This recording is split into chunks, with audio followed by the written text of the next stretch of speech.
Pep Talk UK. Pep Talk UK, you know what? I've not seen you from time. Hey, but we always link up, you know? We always link up, you know? It's about eating food, but this time I'm like the dolly trolley. I'm taking drinks upstairs, the trolley dolly.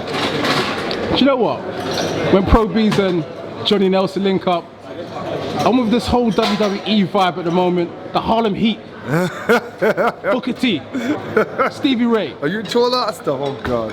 You know, used to be heavy into that.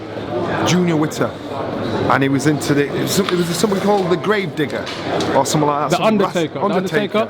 And when he used to come to the gym, we'd be sparring it and he'd try and come out with an Undertaker move. And I'd like stop and say, yo, what you doing, man?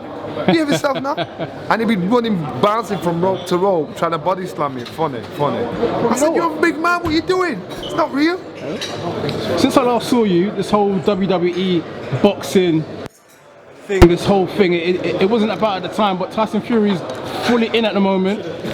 And it's looking quite different, but it's looking good for him on a personal note. You know, on a personal note, and as a fighter, that comes through. When you get into boxing, because you love the sport, then money comes into it, so you love the sport and the money. Then it gets to the point where you think, I'm going to make as much money out of this sport I love, but I love the money. Tyson Fury has now managed to transcend, have that crossover appeal to get into another form of entertainment and make money out of wrestling. Now, I mean, mad money. Because 12 million? 15, I'm hearing. 15? Because the boxing, I mean. So you know, good on him, respect to him. He's on Breakfast TV in the morning talking about it. It's a big deal. Pay-per-view. Wrestling. The man's got into wrestling. So good on him. Let's talk about an injury, though. We all know it's choreographed theatre. Is it really choreographed? Come on, man. You've just broken my heart right now. But the thing is, and even though we know, it still sells. So he's just bought into it. Mayweather did it. Can I tell you something? Did it, so you gotta give it him. My old man still watches wrestling. Yeah, my old man used to watch World of Sport on a Saturday with Giant Haystack and Big Daddy and Kendo Nakasaki and all them that. And then Johnny Quango. And we were in the living room, and I'm talking about this, and certain people would smile and say, yeah, I remember them. And we sat down, and you couldn't talk in the house.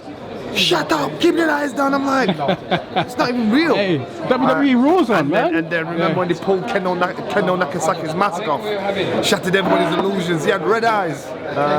But yeah, so good on Tyson Fury. He's capitalising on what's happening in today's entertainment world. Question is, are you going to capitalise and make a return to a WWE ring this time? No, man. Johnny Listen, Nelson. I'm too old to mash up for that. I got arthritis in my big toe, back's mash up, neck's mash up, shoulder mash up. I can't even play that. So you know what? Tyson Fury, good on you. Going out to the States, making records with Robbie Williams, and he's hobnobbing it with all those. But you know what? I bet it's not changing one iota, and that's what I like. Talk to me. Obviously, Devin Haney is now a world champion, which is kind of mad, right? No, but any fighter, you want to win that. You want to have the adulation in the ring. You want the referee to put your hand up. You Not want by to drop to your knees and cry, "Fuck, I'm world champion." Not by a phone call, "Yo, you're world champion now."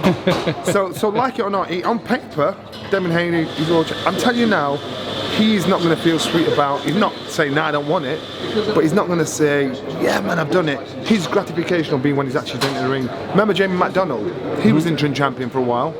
It's just Or named as champion, and then he actually boxed, and it wasn't until he did it in the ring, I'm sure it's Jamie McDonald, it wasn't actually until he fought in the ring in his first defence and won, that he actually said, you know what, I've done it now, I feel like a champion. So, Lomachenko's now a franchise champion, Canelo's a franchise WBC champion. This seems to be heading one way in terms of the heavyweights. This is where I wanted to get to. Deontay Wilder, potentially maybe a franchise champion. Would that mean... Listen, it's foolishness. Our sport, they're shooting themselves in the foot. They're not just confusing the people within boxing, they're confusing people outside of boxing. And it's not up to, the only thing that can be done about it is that the TV companies say, you know what, we are recognising this man as the champion.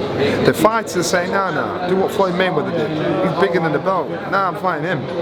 You know, if you governing bodies want to come follow me and you want your commission, you're going to have to get in line with me. You know, and that's what he did. And it's got to a point where the governing bodies are just getting too greedy. They're just getting too greedy. You know, you go to the average man in the street and ask him who the heavyweight champion of the world is. Heavyweight, everybody knows heavyweights. Who the heavyweight champion of the world is? Is it Anthony Joshua? No, he lost to Ruiz. Oh, it's Ruiz. Oh, what about that guy, Deontay Wilder? Oh yeah, it's him. What about Mike Tyson Fury? Oh yeah, it's him. It's pure confusion and foolishness. And that's what's happening in our sport. So to get that crossover appeal, to get everybody into our sport and understand and be able to follow somebody, so somebody's success is rise and fall, tidy it up. But it's just greed, man. It's just pure greed. Franchise champion, interim champion, elevated gold, bronze, Brooke Shields champion, Cadbury Cream Egg champion, Tesco champion, Morrison's champion. Come on. Rice and Peace champion, Jollof Rice champion. This is what's happening. It's just foolishness, and until somewhere on an official scale, I suppose TV company is saying we ain't going to pay you the extra revenue to watch this. They'll do it. They'll keep doing it. And every governing body is guilty of it. Some worse than others. I suppose there's a silver lining in all of this. Dillian Whyte, you might get an email. You're world champion. So you're hearing the rumours about Dillian Whyte. They said once, is it VADA or UCAS? Once if they give it a nod, you know, it's all good. All systems to go for him. I heard other rumours around that fight involving both fighters. But the one thing is, Dillian Whyte, he's had it tough for the past 3 years. For the past 3 years, you think, come on, get a guy a break. And it hasn't gone that way. So for Dillian, you just see, you know, it slowed his momentum. What's happened to Dillian, or this situation with Dillian, has suited everybody in it. Everybody in boxing, the certain governing bodies, certain champions, and Dillian's just kept his dignity, carried on as normal. I'm interested to hear this interview once it's all been cleared up. He can't say anything yet, but once it's all been cleared up, I'm interested to see how the interview goes, what the story is behind it all. I know what I've heard, but it's not for me to say. But I wanna hear his take on it and how he puts it out there. So do you think there's a genuine possibility that Dillian Whyte could be installed as a world champion? Isn't he ranked world number champion? One by WBC? You mean a contender? If Wilder's a franchise champion, then ultimately, Nah. is it a straightforward formality? Nah. That'd be like from hell to heaven. All of a sudden he's been villainized as a drug cheat, then to be world champion. That's just pure confusion. Sort the business out, sort your mess up. Yeah. Johnny Nelson, it's been a pleasure as always. Pep Talk, Johnny Nelson, Pro signing out. Once again, the main man. Peace.